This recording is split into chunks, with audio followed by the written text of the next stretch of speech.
Today's reading is from Mark. When Jesus had crossed again in the boat to the other side, a great crowd gathered around him, and he was by the sea. Then one of the leaders of the synagogue named Jairus came, and when he saw Jesus, fell at his feet and begged him repeatedly, "My little daughter is at the point of death. Come and lay your hands on her so that she may be made well and live." So he went with him, and a large crowd followed him and pressed in on him. Now there was a woman who had been suffering from hemorrhages for 12 years. She had endured much under many physicians and had spent all that she had, and she was no better, but rather grew worse. She had heard about Jesus and came up behind him in the crowd and touched his cloak, for she said, "If I but touch his clothes, I will be made well." Immediately her hemorrhage stopped, and she felt in her body that she was healed of her disease.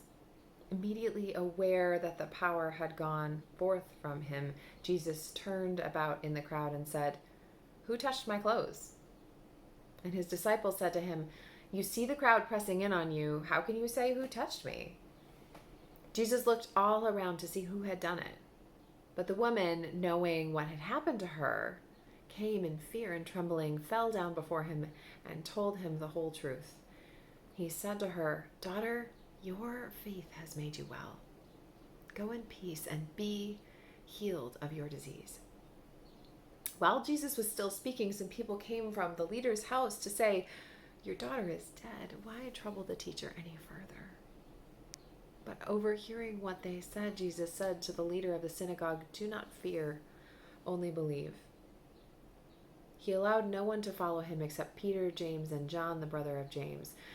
When they came to the house of the leader of the synagogue, he saw a commotion, people weeping and wailing loudly. When he had entered, he said to them, "Why do you make a commotion and weep? The child is not dead, but sleeping."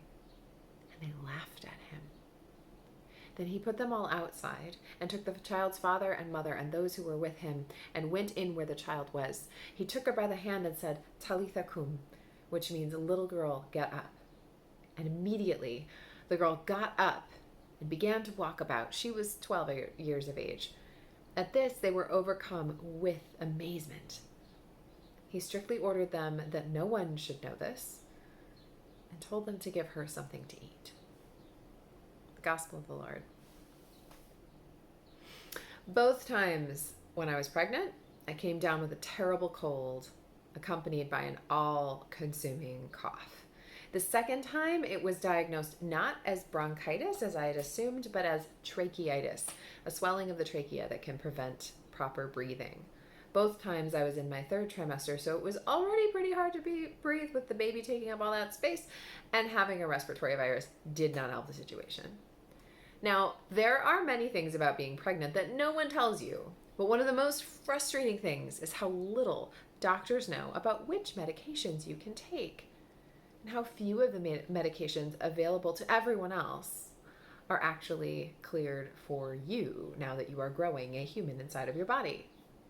The answer is usually, we just don't know, often accompanied by a shrug of the shoulders and an assumption that you, the mother, will endure anything for your child, which is often true anyway.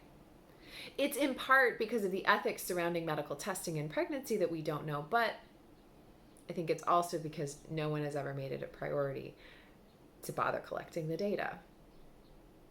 The second time around, when I couldn't breathe without coughing and I spent my nights awake trying to calm down my throat, I got desperate. I hadn't slept in days, and having exhausted all of my options, slathering on the Vicks, downing teaspoon after teaspoon of honey, gargling salt water, everything I was definitely allowed to do, I turned to that great bastion of knowledge, the internet.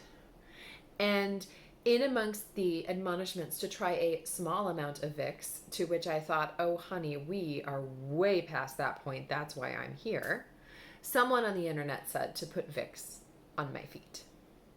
Now, it didn't make any sense at all. But you know what? I did it. I did it because I was absolutely desperate, and I knew it couldn't possibly hurt, even if it was a completely ridiculous notion. I needed healing, and I needed sleep, and having exhausted all of my over-the-counter options, and having been tisk-tisked by the pharmacy assistant when I tried to buy a saltwater nasal spray that included copper because the box didn't say it was specifically definitely approved for pregnant women, I was willing to do anything, even if it meant putting Vicks as far away as logically possible from the place where I knew it would be helpful. It didn't work, by the way.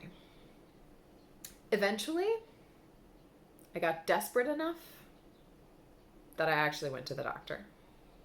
Of course, I was in Britain and I should have gone much earlier, but my American sensibilities kept me trying to tough it out on my own because I just thought it was like a little cold. The doctor, interestingly enough, gave me half a dose of codeine to take as needed, since codeine doesn't cross the placental barrier, even though you can't take it while nursing. I had finally gotten the care I needed.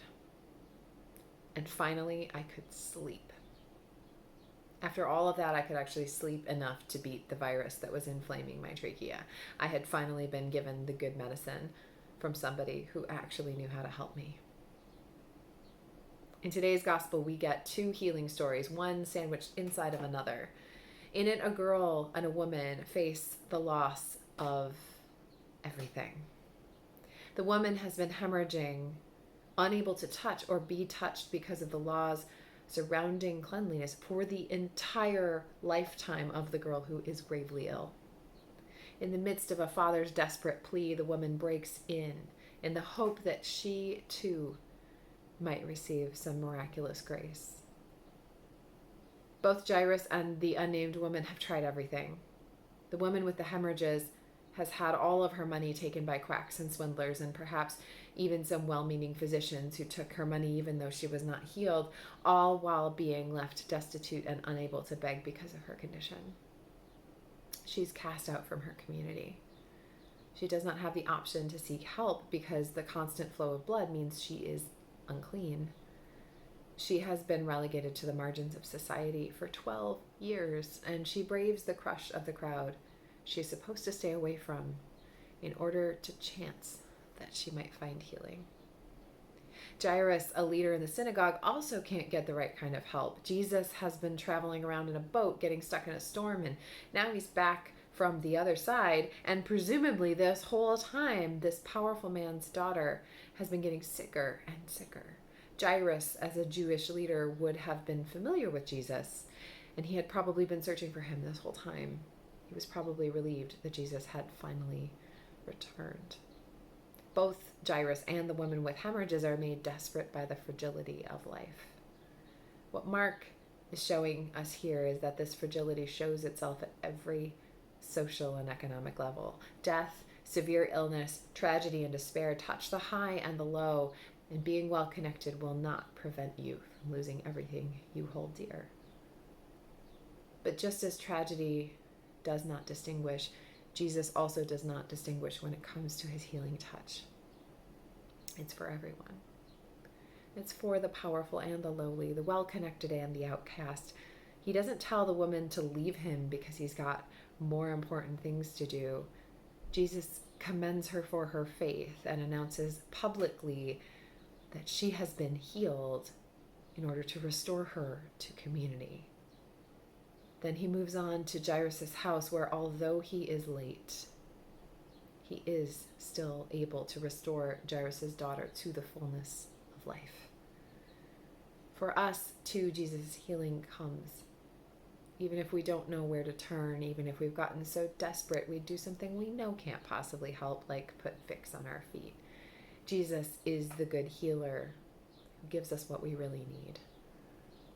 God does not prevent every bad thing from happening. God does not make bad things happen either. But God shows up. Whatever our struggles may be, and in our moments of deepest desperation and despair, Jesus shows us we are loved and worthy of healing too, whoever we are. Amen.